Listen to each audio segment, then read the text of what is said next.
Si conoces a algún cristiano, o si eres cristiano, de seguro has escuchado la palabra evangelio como un resumen del cristianismo, conectado a frases como Dios te ama o Jesús murió por tus pecados. Pero con el paso del tiempo, las palabras religiosas como evangelio tienden a perder su poder y su significado se vuelve muy familiar. Tomemos un momento para redescubrir lo que esta palabra tan importante, evangelio, significa para los escritores de la Biblia. Evangelio es una traducción del verbo hebreo biser y del sustantivo besorá. El equivalente en el griego del Nuevo Testamento es evangelion, que es una palabra compuesta. Eu significa bueno y angelion significa anuncio. Todas esas palabras significan buenas noticias, pero ¿qué tipo de noticias? En hebreo, biser es lo que llamaríamos una noticia nacional o un anuncio del gobierno. Como cuando el rey David escucha a un mensajero biser que su ejército fue victorioso en batalla, lo que significa que él continuaba reinando en su trono sobre el pueblo de Israel. Y luego que David muere, su trono es traspasado a Salomón, su hijo.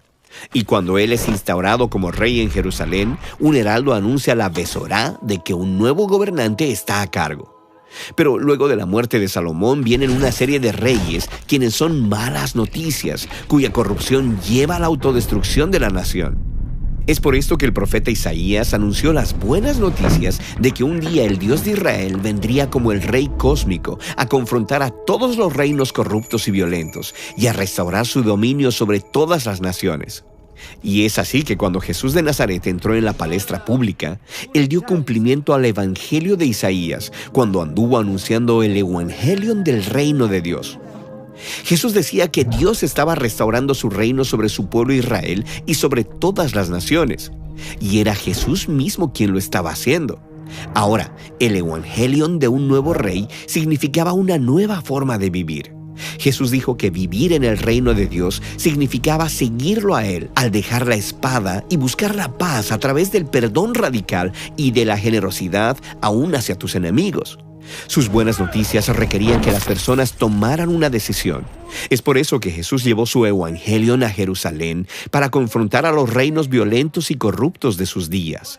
Pero Él los desafió de una manera muy sorprendente, con el poder del generoso amor de Dios. Mientras Jesús era ejecutado por sus enemigos, Él recibió su corona y fue burlado como un rey falso. Pero Él mostró la verdadera autoridad como rey al perdonar a sus torturadores. Jesús fue quien estuvo a cargo ese día, dando su vida por los pecados de los demás.